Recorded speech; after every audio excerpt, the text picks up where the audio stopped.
Cynthia could barely breathe. Her eyes remained fixed on the photograph lying on the table. Her fiancé, standing beside Sandra Okafor, the night Sandra disappeared. The room suddenly felt smaller, colder, more dangerous. "This can't be real," Cynthia whispered. Detective Kelechi folded his arms. "I wish it wasn't." Cynthia grabbed the photograph with trembling hands.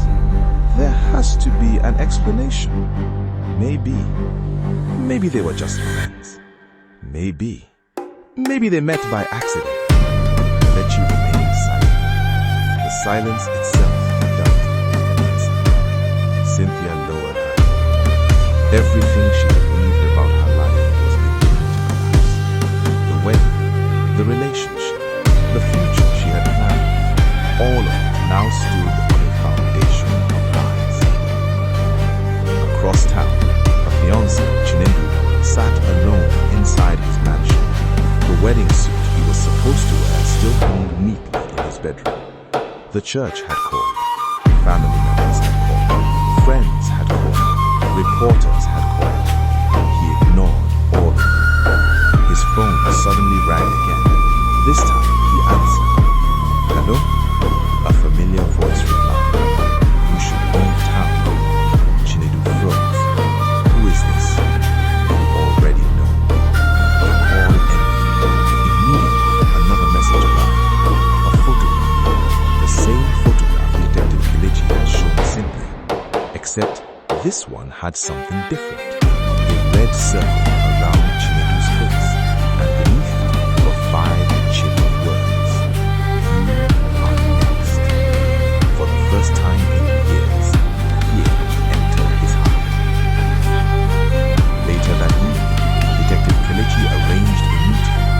Cynthia sat across from Chinedu. The atmosphere was tense. Neither of them spoke for several moments. Finally, Cynthia pushed the photograph across the table. "Explain this." Chinedu stared at it. His face turned pale. "You know Sandra?" Cynthia asked. He looked away. That was all the answer she needed. "How long have you been lying to me?" "Cynthia, answer me!" The room echoed with her voice. Chinedu sighed heavily. Then he finally spoke. "I knew Sandra." The confession hit Cynthia like a hammer, but not the way you think. "Then tell me." Chinedu looked toward Detective Kelechi, then back at Cynthia. 3 years ago, Sandra came to me for help. The room fell silent. "Help with what?" Kelechi asked. "She said someone was following her." Cynthia felt ashamed. "The man in black?" Chinedu nodded. "At first, I didn't believe her. What changed?" "She showed me photographs." The detective immediately leaned forward. "What photographs?" Chinedu swallowed. "People. Missing people. Dozens of them." The room became silent again. Kelechi's pulse quickened. "Where are those photographs now?" "I don't know." "What happened to Sandra?" Chinedu lowered his head. "That's the problem." His voice cracked. "I never saw her again." Hours later, Cynthia returned home. The once joyful wedding house now felt like a funeral home. Decorations still hung from the walls. Flowers had begun to wilt. Guests were gone. Only silence remained. She entered her room and locked the door. For the first time in days, she allowed herself to cry. Not because of the wedding, not because of Chinedu, but because she finally understood something. Sandra had been afraid, terrified, and nobody listened, not until it was too late. Suddenly her phone vibrated. A message, unknown number. Her heart immediately began racing. She opened it.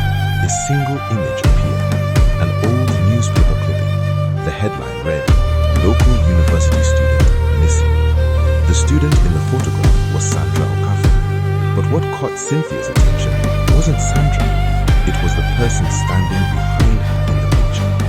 A young man, smiling, holding a notebook. Someone Cynthia recognized instantly.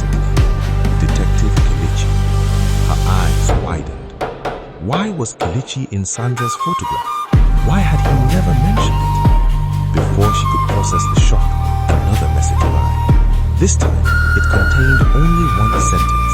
Ask Detective Kelechi what really happened 3 years ago. Cynthia stared at the screen. Her hands trembled. The mystery she thought was finally becoming clear had just grown